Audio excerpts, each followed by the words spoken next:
Hey you, I'm Andy Powell. Welcome to the Allcast Podcast. No topic is off the table. I hope you enjoy. We are in. What does that sound? Where's that coming from? Oh. That should be better. Okay, there we go. All right. Hey Grandpa, how are you? I'm very good, thank you. Good. Thanks for coming down. Yeah, thanks for entertaining me. I'm glad I was able to catch you before you're leaving town. You're right, right. So there's some different things I want to talk about today. The main one being just the Vietnam War and how you relate to that. Okay. And if there's any subjects that we go into that you don't want to talk about, just let me know and we'll move on. Oh, that works. All right. And good deal. So you joined the Navy, or were you drafted into the Navy? No, I joined the Navy because I had a low draft number, and to avoid getting taken into the Army, I joined the Navy Reserves. My brother and I joined at exactly the same time. We were one service number apart. Oh, wow. So, and what was your job in the Navy? I was a quartermaster, which is involved with navigation and things. But before I went active into the Navy, I had a choice, okay? And I went to them first because I was offered a job with the state of Washington Parks and Recreation, which I really wanted to take to handle, be assistant to the district ranger for Western Washington. And so I went to the Navy and I says, I want to take this job. Can I do it? And he said, no, you've got two choices. You either go back to college or you go on active duty, and you'll have to wait. Well, the state of Washington was very kind in holding that open for the years I was in the service. And I could have had the job back after I got hurt over there.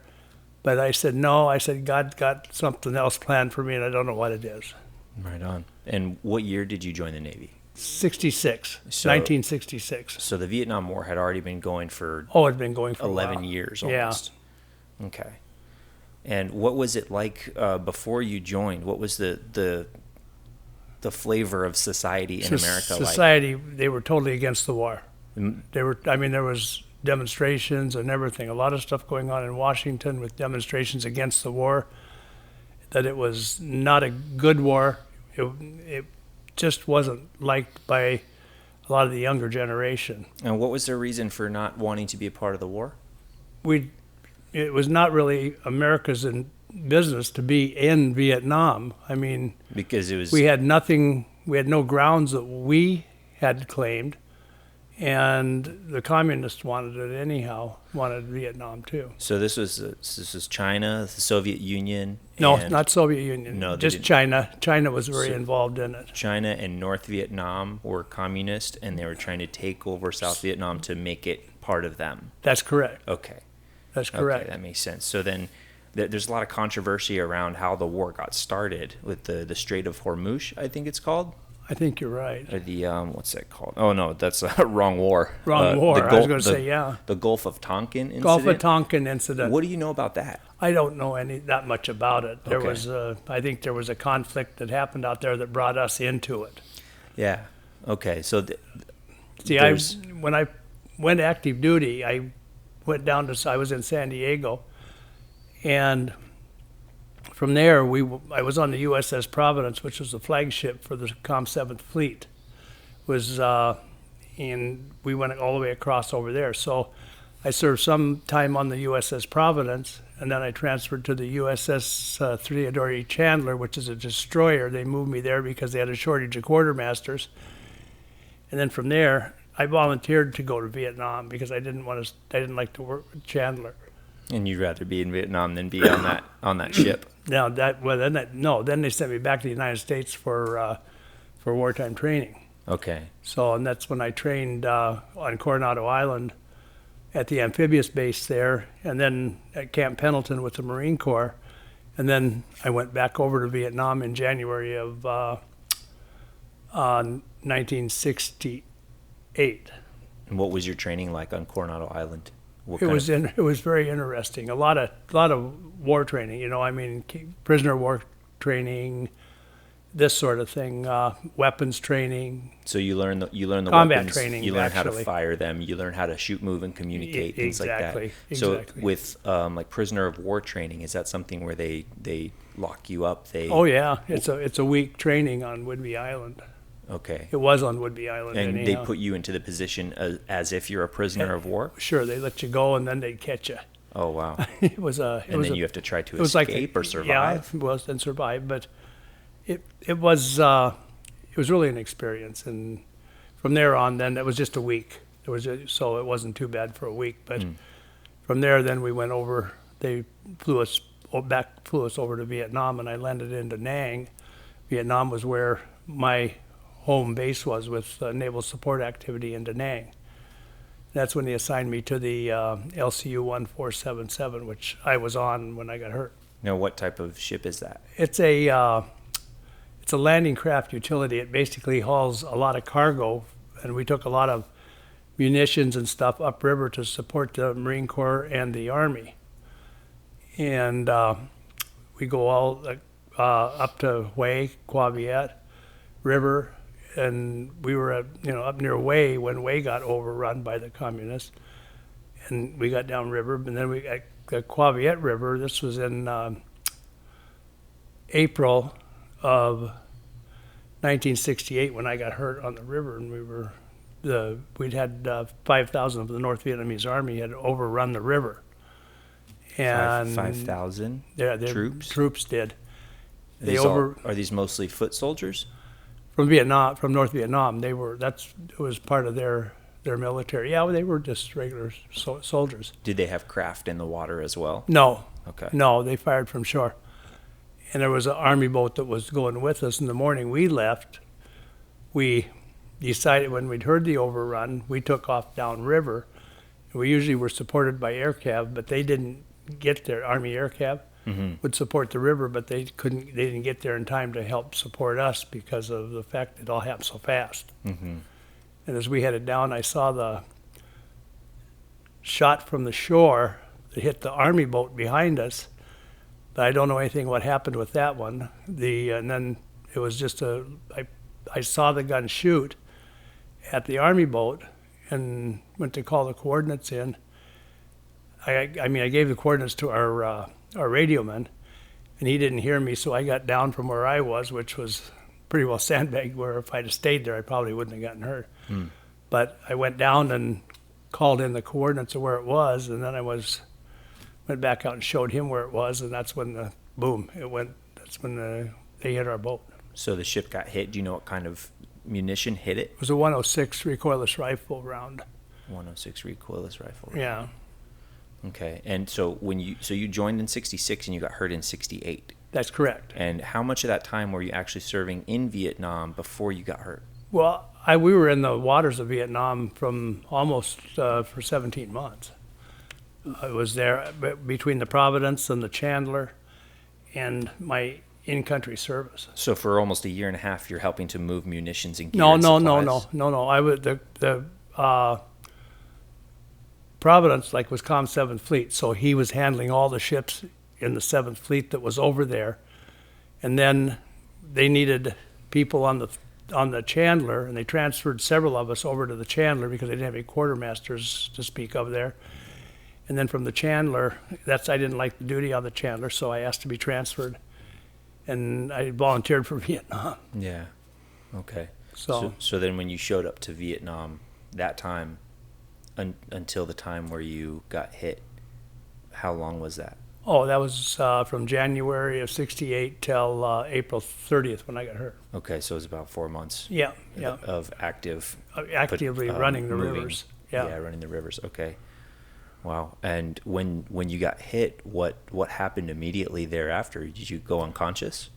No, not right away. I knew I was hurt, but I went down below, and I knew my arm was bad. It felt like it was above my head. I mean, with the way it was damaged, and it was bleeding quite bad. And I gave myself first aid, and I directed some of the other people that were on there on how to give the other ones first aid. And then I couldn't do it anymore. I just waited until we got downriver, and they went downriver and brought medics up. and they came to our boat and So your left shoulder got hit with shrapnel, right? arm lost Your left a arm. bunch of the humerus and in it, and it's still not connected to this day. Okay. So When you treated yourself medically, what exactly did you do? You tried to I just got stop the I got some bleeding sheets out and put pressure on where it was bleeding badly. with your right arm. Yeah, yeah, and then that's when my jaws were broke. My left eye had kind of moved out a little bit, but the surgeons got that all built back in and Wow. things like that on the USS the repos, USS Hospital Ship repos. Okay, so they moved you. We went on downriver, okay, on the boat, because but it affected two of our engines when it got hit. It damaged two of the engines. It had three engines on it, so we went down on one engine, pulled onto the ramp, and there was helicopters waiting there to take us because it was all, they were prepared. So they flew you to the hospital ship at that point. No, they flew me out to the USS Iwo Jima, which is a helicopter ship, and from there that's the last I remember. Okay, the other thing that was most annoying, and I never will forget this, they put a toe tag on me, Oh no.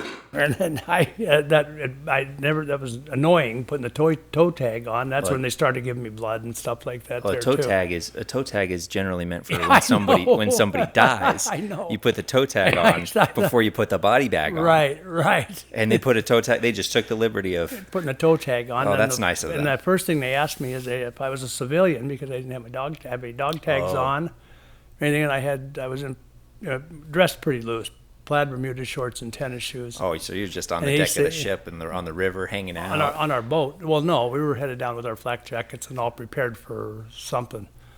But So how you were dressed casually after the fact, after getting hit? no, I was that way on the boat when Okay. we were headed downriver. Okay. Yeah. Yeah, I dressed kind of civilianish, and and that's what they asked me if I was a civilian. I said, no, I'm Navy. Yeah. And they said, oh, okay. And luckily, my mom had an ID bracelet made for me that had just my service number on it, Oh, which was the only identification that I carried when I was over there. so you didn't wear dog tags? No. I was never issued dog tags.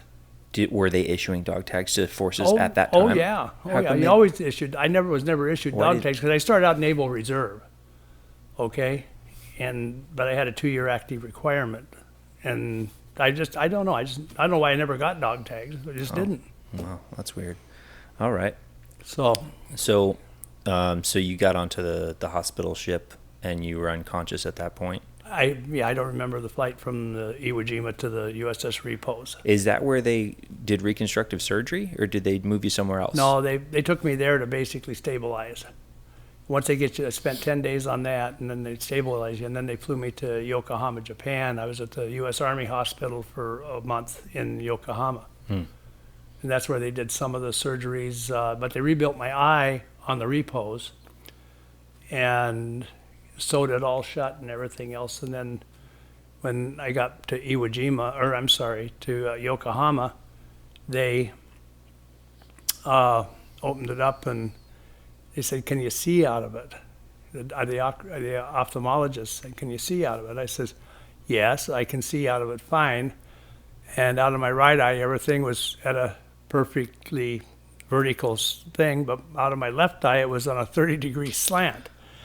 And he says, "Well, don't worry about it. In about 3 days, your brain will straighten that all up." And it did.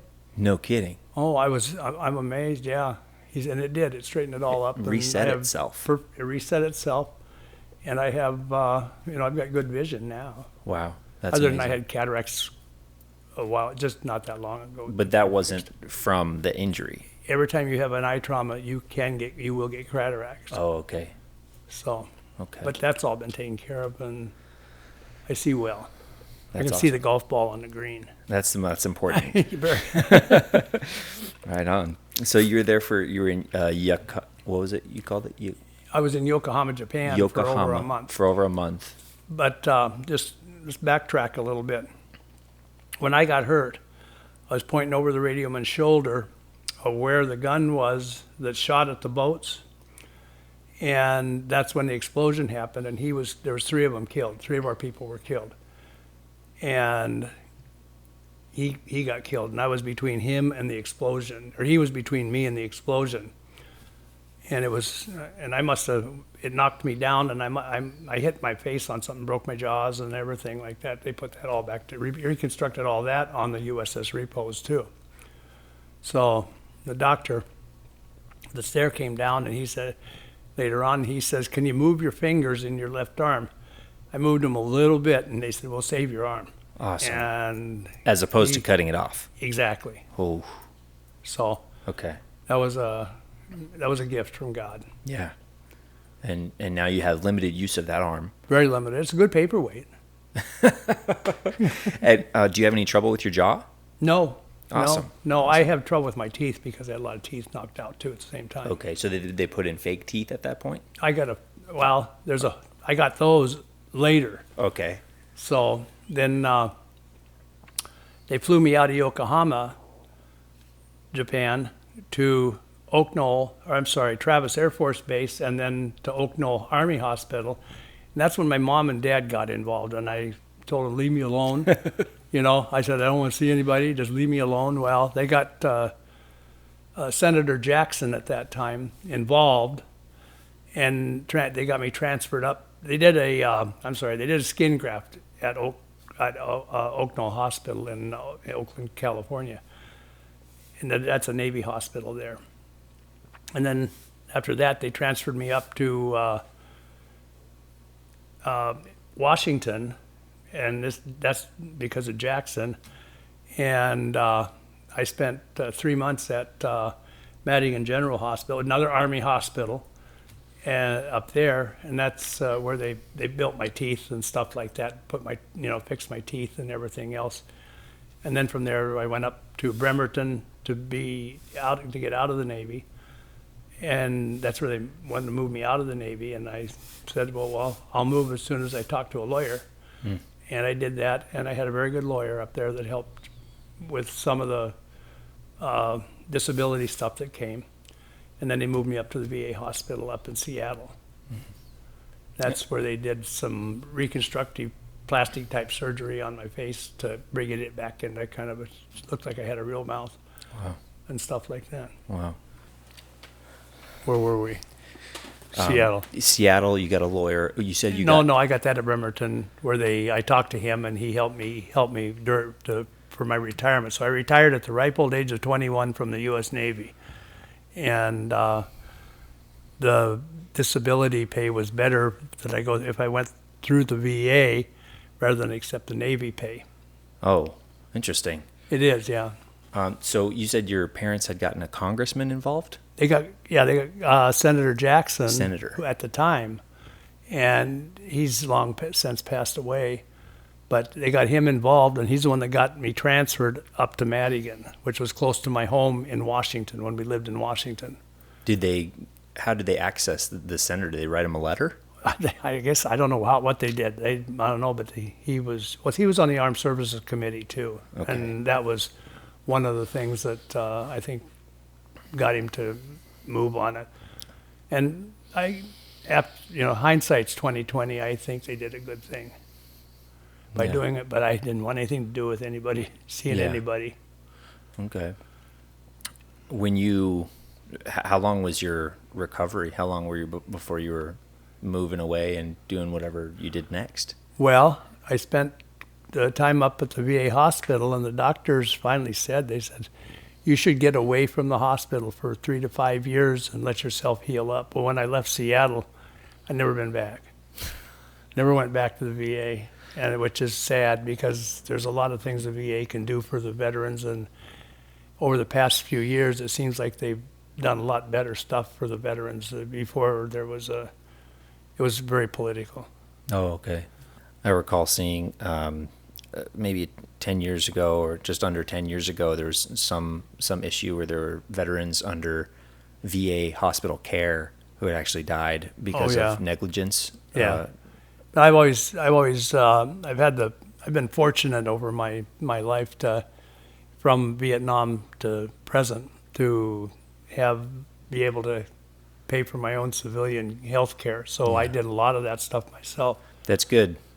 People, with my cataracts, the Navy or the it should have all been covered under military and stuff like that, but I didn't. I personally covered all my own costs. It's probably better that way, being honest.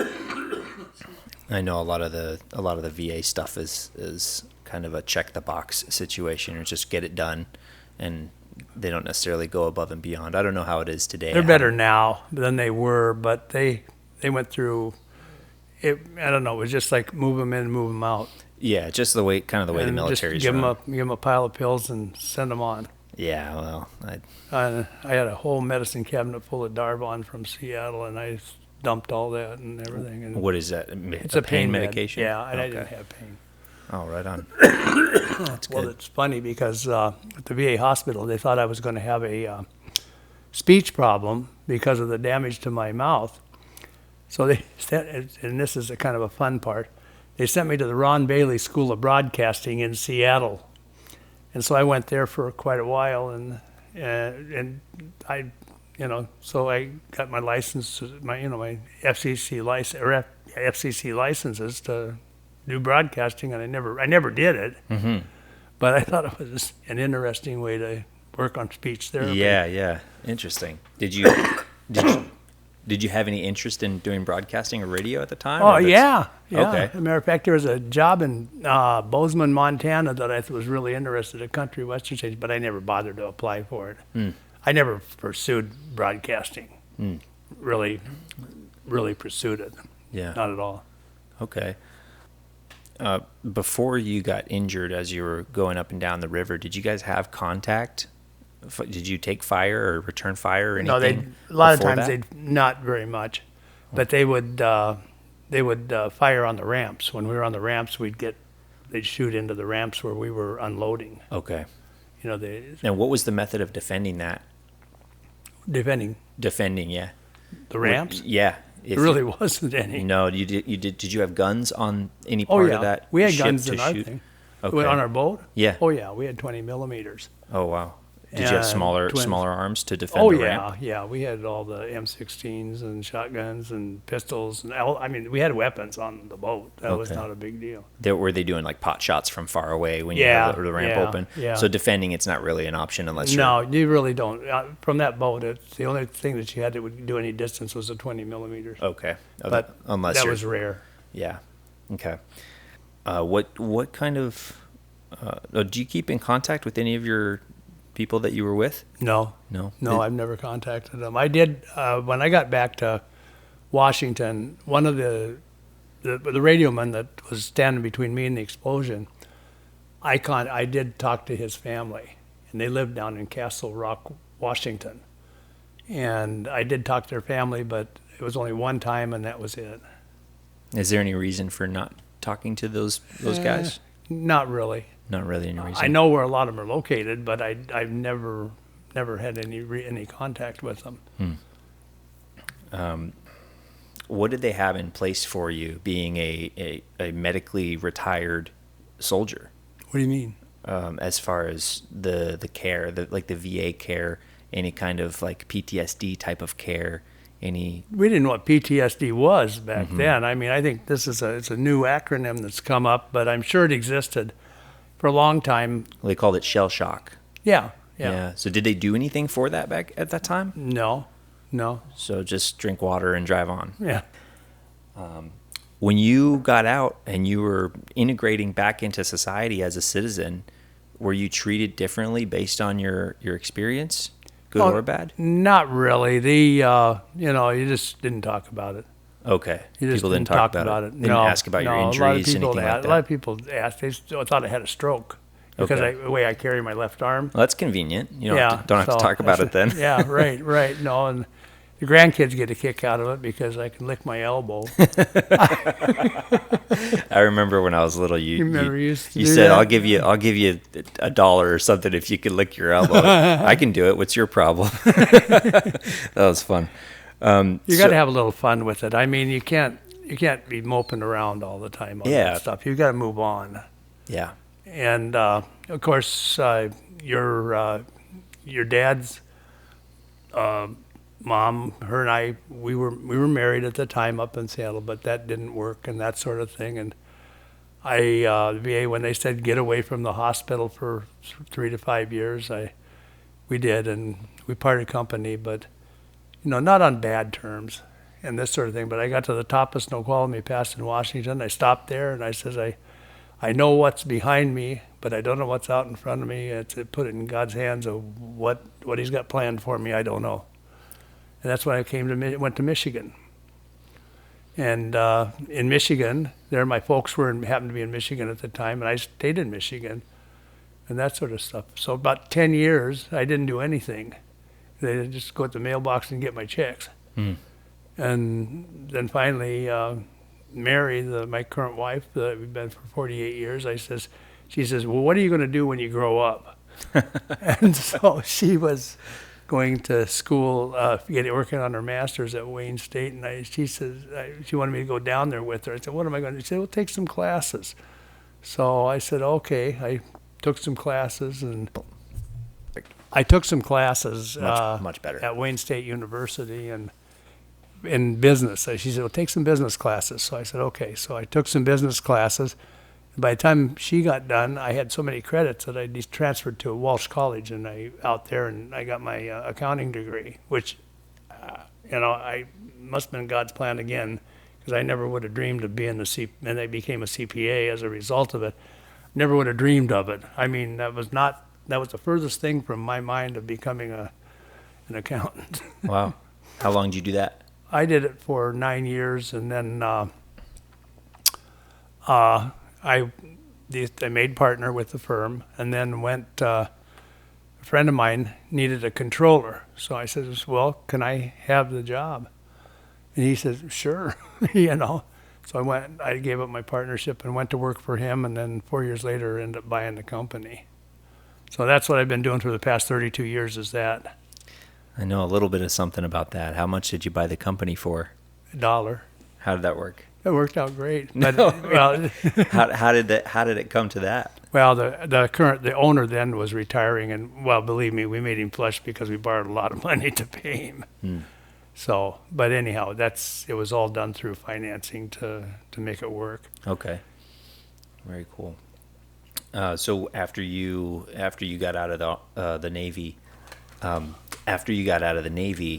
the war continued for about another 8 years or so. Yeah. I think it finished in 75 or somewhere around Somewhere there. it's around in there. Yeah, that's when we flew them all out of the embassy at Saigon and stuff like that. Were you paying attention to the war after you got out? Not much. I didn't really have any interest in it. Do you know what the conclusion was? What do you mean?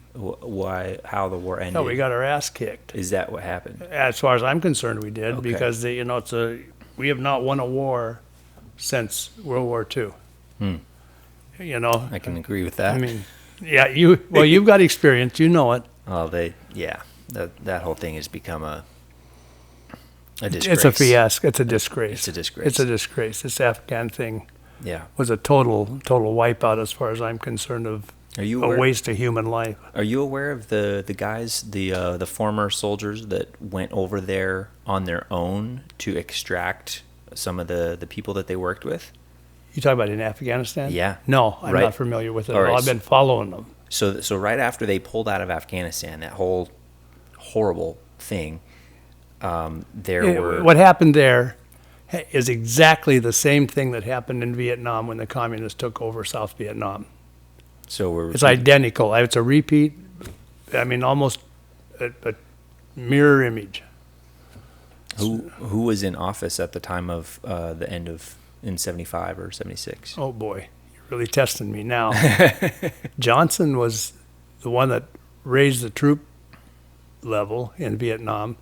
Then followed Johnson. Was it? I don't know who followed Johnson.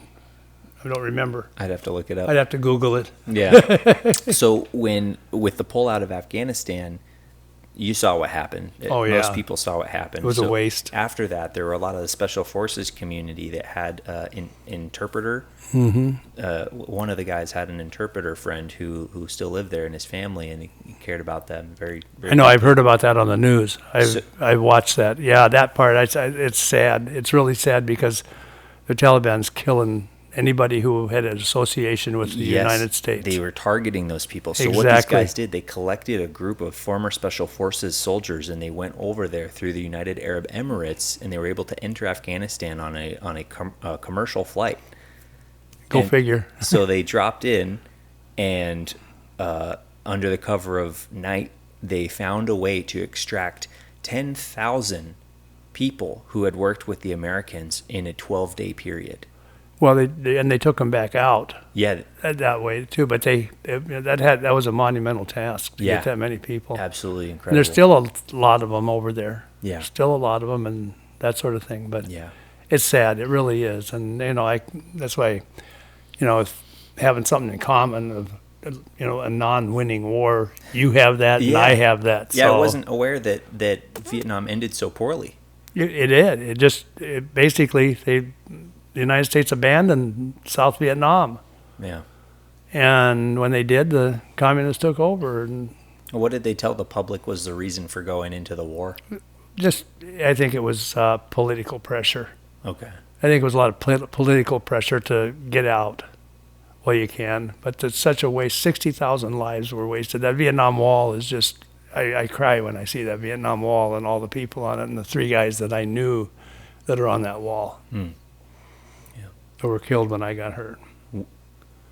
As far as entering the Vietnam War, what reason did the United States government tell the people of the United States as to this is why we're going to do this? I think for the same reason that we're in South Korea, Communism? now communism Yeah. to stop the flow of communism and things like that. Yeah. It's not a happy war. Yeah. Like World War II, we lost a lot of people, but we ended it. We won it. We won World War II. Korea, it's still basically a police state. There's not really a one war in Korea even. You mean South Korea? South Korea, yeah, Is a police state still? sure. They never claimed victory there. Wow. Yeah. If you really do the check, you find that there's been no victory claimed for Korea. Yeah. Yeah. And it's We participated, but we didn't get a victory. it's hard to know. It's hard to know what victory actually looks like if you don't know the reasons for the fight itself. Yeah, and it breaks my heart with all these military people that went for nothing. Yeah. I mean, you went there and ended up with nothing other than getting back here healthy, Yeah. other Yeah. than what might be going on in your head. Thankfully. Yeah. So, yeah, it's sad. Yeah. A lot of wasted time and resources and lost Resources, big time. Left a lot of stuff over there. Yeah. Wow. So, how much do you pay do you pay attention to politics and like world events right now? I watch what's going on, but I watch more our local, not local, but I mean local meaning United States. Of the way our government's handling all this stuff right now is ridiculous. They were afraid of Trump. The communist leaders were afraid of Trump, and I hope he gets back, runs again, Yeah. and this sort of thing. But As do I. Oh. And like I mentioned to you earlier, this is the first president who has kept every single one of their campaign promises. Yep. Ever. First president ever. yeah, And there were 111 campaign promises that he made that he fulfilled. I didn't know that. All of them. I didn't know that. I didn't He know had that 111. until Biden got in, and you see the contrast. Well, Biden gets in and he says when he came into office, it was $5 and something, and now it's $3. That's a big fat lie. Yeah, a big fat lie. You know about Twitter, right? Oh, yeah. You know about Elon Musk? Oh, I love him. You know how he bought Twitter? Did you know he's doing fact checks on President Biden's Twitter posts? I did not know that. They have a whole team at Twitter to do fact checking so that Oh, they yeah. can decide who to shut down. I'm and glad not he to. bought it. I like Elon Musk. He's a gutsy guy. He is a gutsy guy. I'm still wary of him, but he is doing some good Oh, things. yeah. I don't think he's a snake in the grass. I think he's a guy to be watched Yeah. carefully, and every move he makes has a purpose. Yes, no doubt. He makes big moves. So he's doing these fact checks on Good Biden's for him. tweets. Good and for him. The White House tweets, and there's all kinds Oh, of and the discrepancies. FBI tweet, all that stuff. But Yeah. the cancel culture they talk about. And it's not like we didn't know that wasn't already the case on a large scale, but the people who are like living their lives through Twitter, now it looks like they're starting to hopefully become aware that these people are lying, and there's... I've tried to see what I could say on Twitter that would get me canceled, but it hasn't yet. Oh, You man. know. Give you some pointers. Oh, I'll probably have some. Yeah. Yeah. Pointers are fun. But if it's already been said, I don't want to re-say it. Oh, well, we can find some new stuff to get you canceled. Yeah. But I think I think they want you to be influential. They won't cancel now influential. with Musk having control of it. Yeah, I though. think you're right. I hope so. And I hope he brings back some of those. I'm glad that he's did get fired canceled. 3,700 people that didn't ever have to come back to work. 3,700? He just did it. He's gonna. I had no idea. Yeah, he's getting half of the workforce of Twitter is going to be gone. Awesome. It was just on the news this morning. Oh, wow. Okay. Wow. That's good So stuff. I wish I could find some way to get involved with working with them on it. That'd be pretty cool. What's the biggest issue you see facing the next generation of Americans? The national debt. National debt. That is huge. Yeah. And every one of the kids, my grandkids, your grandkids, and your kids' grandkids are going to be sucking that debt up for many, many years. Yeah. That's this lying about Social Security of them, the Democrats or the Republicans gonna, want to move it and this sort of thing. Well, the Democrats were the ones who stole Social Security when Johnson was in office and moved all those funds into the general, as a part of the general fund when it was in a trust fund where it belonged. Wow. Did you know that? No, I didn't. Yeah. Well, you look back on it and Is that still happening? yeah, it all goes into the general fund and then they say, well, Social Security is going to go broke. Well, yeah, it's going to go broke because it went into the general fund and it's all part of the. It's all part of the debt. The general fund owes the Social Security Trust Fund billions and trillions of dollars, and they should pay it. So this is screwing the American people. It's absolutely screwing the American people. When I hear somebody say, "Well, I worked my butt off to get Social Security," well, no, you didn't. You paid half of your Social Security. The other half, I think, should be taxed. Because the company covered the other half. Okay. Companies did, and the self-employment tax and stuff like that. But yeah, they moved it back when Johnson was into the general fund to help balance the budget. Oh, that's great. Yeah. You look it up. That's nice. That's nice of them. Yeah, but it belongs in a trust fund. It was in a special trust fund, and they moved it.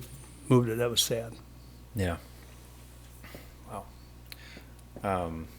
Didn't know that, did you? No, I had no idea. That's horrible. I mean, but it's not surprising. at the Well, yeah, same but time. any money that's deducted from somebody is not your money. Yeah. It belongs to be taken care of. If a company did that, they'd throw them in jail. Yep. That's right. If they collected the money and then didn't put it where it was supposed to. Yeah. Yeah. Money seems to be the biggest issue with the country right now. The root of all evil. Yeah. I don't know. They do say it's money, but I think it's greed. Greed has a whole pile of it, yes. Yeah. I think we all got a little bit of greed, though. Oh yeah. Oh yeah. Yeah, Greed it's is healthy. It's just about how you manage it. Yeah, greed is healthy. Greed too. is healthy. I think. Oh well, the pursuit, greed, as far as being a fuel for the pursuit of sustaining oneself, I think is healthy. Mm-hmm. I don't know that greed itself is healthy, but I see what you're saying. Well, people like to save, but they can't save. That's another form of greed, if you really want to put it. But saving money. Saving money is important for your future. Oh, I guess I don't associate that with greed most of the time. Well, you have to be a little greedy to save money. Yeah. You're going to take it away from someplace to put it away. Yeah. Yeah. It's So greed, the word greed has really got a funny term because it's not, greed can be a positive or a negative. yeah. Most people don't see it that way. Usually, it's kind of. I don't want to give to the poor. I'm going to keep what I got. That's kind of a form of greed. Right. But It's selfishness. There's Selfish, a yeah. fine line between selfishness, because if you need to save the money for your own future to feed yourself, etc., sure, then yeah, you got to be selfish in that way and not give to the homeless It's like person. what's interesting is we'll go to with Mary being treated for her cancer. We'll sit there and I'll be sitting there listening to the people at the desk. Okay, I mean you can, I don't know. I always aware of what's going on around me and who's saying what. The people that have to pay for their medical care. Yeah. Okay, well we're lucky because mine comes under a special thing that it hasn't cost us a dime for her treatment of her cancer. And it's well over $1.2 million now is invested in her cancer Just treatment. for the treatment. Oh my goodness. And with because I am medically retired, I don't pay anything for prescriptions or anything. Yeah. But these people, the healthcare system is another thing that needs some revamping as far as people paying, because a person will go bankrupt if they get a serious illness. Yeah, well, the medical system right now is based on a for-profit system. Oh, absolutely. Right? So, absolutely. So, well, yeah, but it's a business, and I think they got a right to make a profit. I don't disagree, but at the same time, it de-incentivizes. At this point, it's going to change. It de-incentivizes them to take the best care of people. That's right. It's that check the box thing. Oh, did we check that box? Okay, we can move on. We got our money. They got whatever their thing was. Yeah. That minimal thing that we offer. Sure. Yeah, but yeah, that's a whole another podcast. yeah, yeah. I know life is interesting. Anyhow, I'm glad we're moving back to Michigan. Mary wants to be with our with the family up there and stuff like that. That's where the cluster of all the family is with Jason and Nancy up there, and we have 4 other than yours. Our great grandchild Atlas. We've got 4 others up there that are quite young. 4. Yeah, Jason's got 2 and Nancy's got 2. I didn't know Jason had 2. Yeah, he's got 2. He's got a boy and a girl. He's Wow. got one that's 5 and one that's 3. You know what ironic is they were both born. They both had to celebrate the same birthday. What? You know what the odds of that happening is phenomenal. That's crazy. So, but anyhow,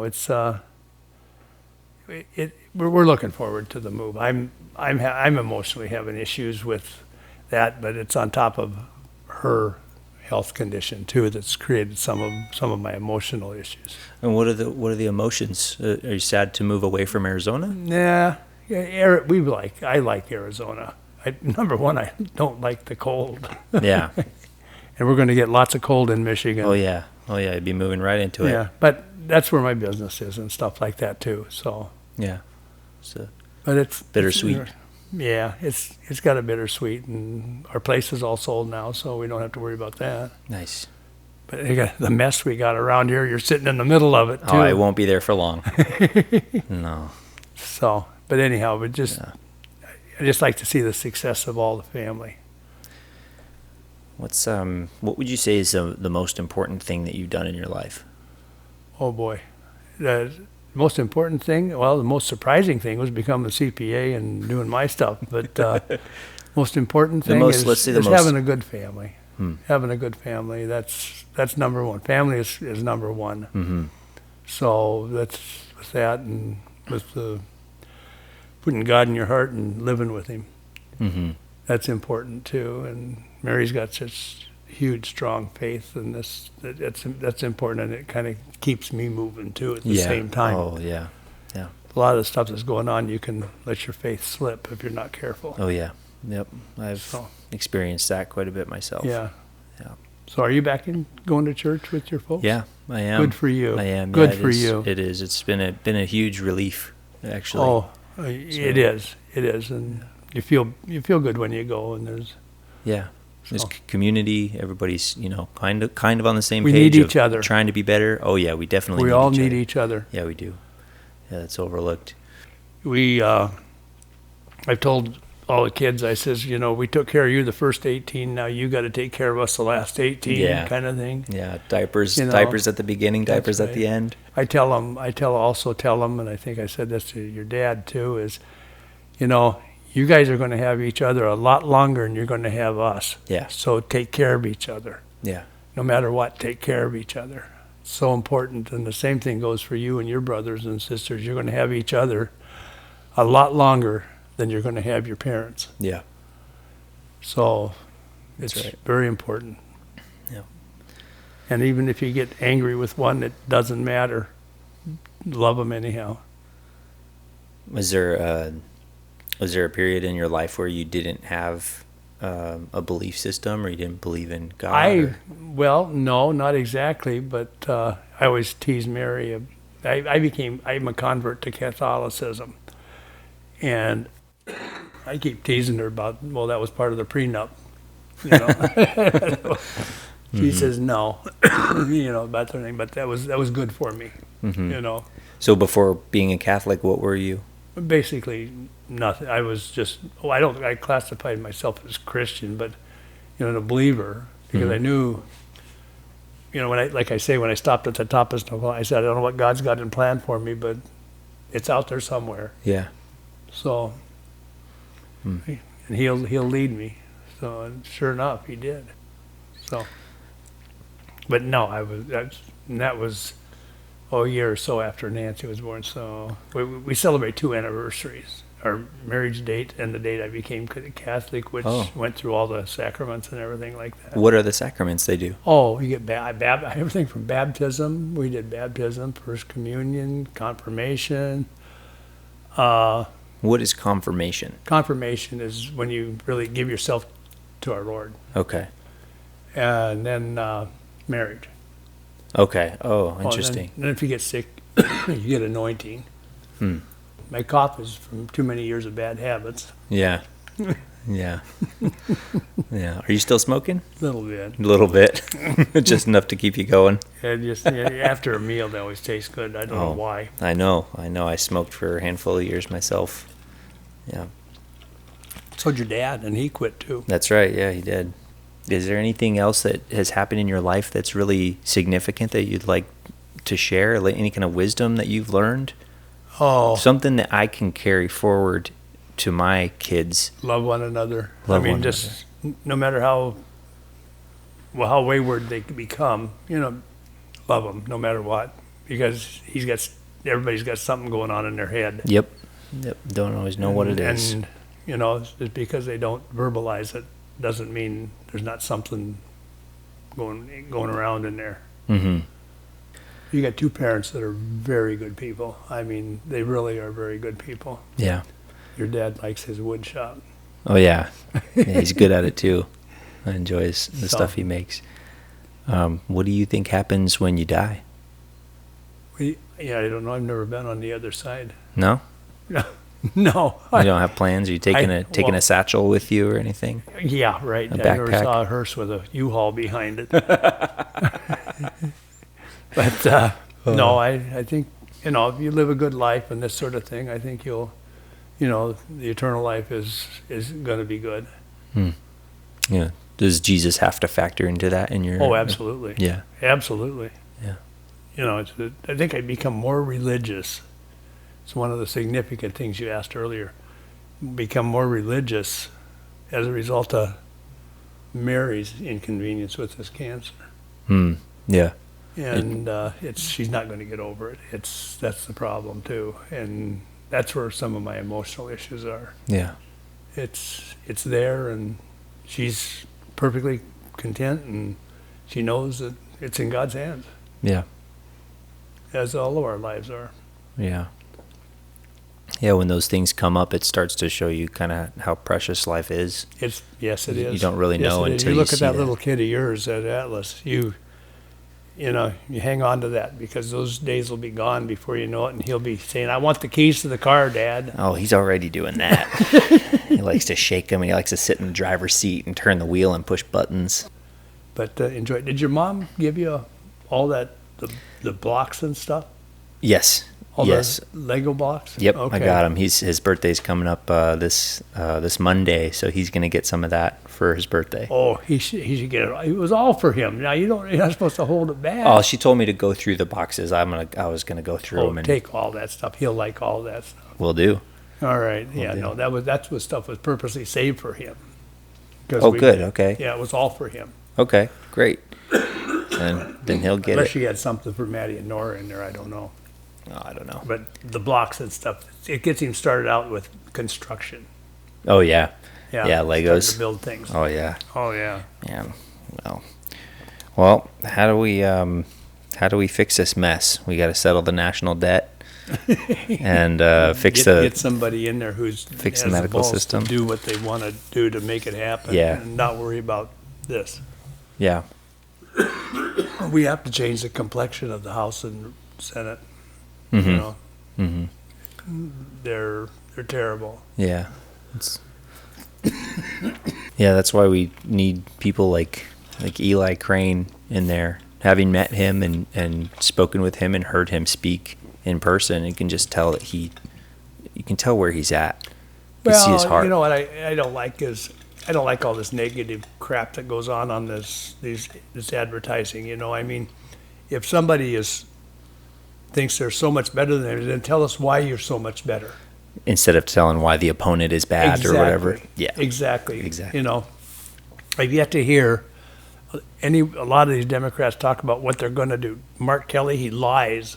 He doesn't give a crap about Arizona. He cares what Biden does and who he's going to please in Washington, not the Arizona people. Yep. You But really want to get into politics. well, what's unfortunate is that he's campaigning based off of, he was an astronaut, he was in the military, and so He's got a joke. He is a joke based on what he's actually done in office.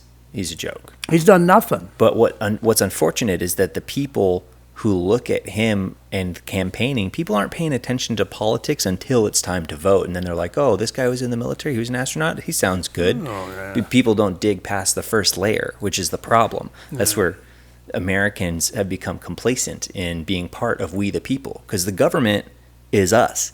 We the people are the government, but we've become complacent and allowed the people whose hands we've put it in to ruin us. More people, and I know they don't, but if it was possible, learn the Constitution. Yes. They don't know the Constitution. No. They say, well, he can't do that. Well, no, but Biden forgave a whole lot of student loans, and he does not have the power to do that. That belongs in the House. Now, if they do it, it's a different situation, but he can't issue an executive order to cancel the debt of all these students. You know, our kids, had to pay for all their college, and they came out with no debt and this sort of thing, but these other people that run up these big debts and now they expect to have the government take care of it, it's BS as far as I'm concerned. Yeah, it is. Too many giveaway programs. There are. We, working with St. Vincent de Paul, we see a lot of homeless people that, they've basically given up, on dealing with society, which is interesting. If you ever get a chance to do something with St. Vincent de Paul, that would be a great one. We feed a lot of homeless over here at our church. Mm-hmm. Out of the St. Vincent de Paul thing. They've lost faith in the structure of society. Exactly. Yeah. Exactly. So, but it's part of it. There's a reason for homelessness, and you have to dig deep why, Yeah. and it's not being done. Yeah. Well, when it comes to the Constitution, that stuff's not being taught in our schools, which is This CRT crap is. Oh, man. Oh, don't get me started on that. We can one. get started. We can talk about No, that's CRT. No, the woke corporations. Yeah. The Coke companies, the Deltas, the big corporations Yeah. that were woke. that. Yeah. They got no business doing it. Yeah, I mean, it's infringing on do your business. Your product might be good, but get out of the politics. Yeah. Take the politics out of your corporate structure. Well, people, and by people I mean corporations, which are not the same thing. Corporations are so afraid of the liability of being sued Oh yeah. and being canceled now. So they're basically Let them making be canceled. So what? I agree, but they're making these decisions based off of fear of cancellation. So they decide that instead it's a better idea to infringe on the American citizens' rights. Yeah. Well, when they took the, I'm not a big baseball fan, but when they took the All-Star game, Are there out of people that are? it's- There's some. Oh, Are you sorry. I'm just joking. I'm talking crap about baseball. Are you I a don't. baseball I don't person? care about baseball. I don't care Oh, I about was gonna- sports in general. But anyhow, when they canceled the All-Star game in Atlanta, Georgia, because something over voter ID or something it was, that was garbage. And Coca-Cola, Delta jumped on the bandwagon to cancel the game there and move it. That to me is another form of discrimination. I mean, you can have your personal feelings and this sort of thing, and I think we all discriminate in one way or another. Doesn't matter what it is, I think we all do. Yeah. But I've never. That's why I don't drink Coke. So you're boycotting Coke because of that, because of the I'm way. personally boycotting. Yeah. Yeah, that's great. Yeah. That's good. People need to start Pepsi, voting with their Pepsi, dollars. if they're doing it, they're not vocalizing it. Oh, yeah. Well, I think voting with your dollars is super important nowadays, especially is. with the debt and the Oh gasoline. yeah. So I don't know. It's a strange world we live in right now. Yeah. But I love the United States. I fly that flag out there every day. Yeah. It makes me cry sometimes when you think about all the junk that's going on and Yeah. this sort of thing. I mean, we could get into a lot of other discussions too. The abortion law. Well, I'm happy to talk about it. Yeah, and we're talking. I don't want to talk out of school and about this thing, but abortion is horrible. It's absolutely horrible. It's gotta stop. I mean, that to me, it's another form of murder, and this sort of stuff. And I know Mary's very involved with the Respect Life groups and this sort of thing, and I believe in what they're doing. But you hear about all that online, but you never, not online, but on the news, but you never hear about the Respect Life groups. You'll not see 1 second of time given to Respect Life. Yeah. And this sort of thing. And Nancy, she's adopted her kids. Yes. And little Ava, she was one doctor away. It's weird when you think about it in those terms. Yeah, and then when those two kids, to see what they've become, it's heartbreaking for the ones that never got a chance. Yeah. Yeah. It's a difficult issue. It's a human issue. It's not a political thing. It's not a. Oh, it's very political. Well, Planned Parenthood should not exist. Yeah. They should not exist. Our government should not be funding them. Oh, They that's for are. sure. Yeah. They should not be funded. And then they turn around and give the funds back to the Democratic Party. I mean, it's graft, as far as I'm concerned. Yeah. I'm all set. I'm really run out of stuff to talk about. Me too. So I've enjoyed this, Andy. Yeah, me too. Thank you so much for being open about my questions and Yeah, all that stuff. That's why I say that's why I have an appreciation for you, is because I know we both kind of walk down the same path. Serving in a failed war. Yeah. Walk Yeah. down the same path, for lack of another term. Yeah. But, yeah. Yeah, well, thank you so much, Grandpa. Yeah, and that's a case of, if you ever want to talk, call me. Will do. All right. Where's your guitar music?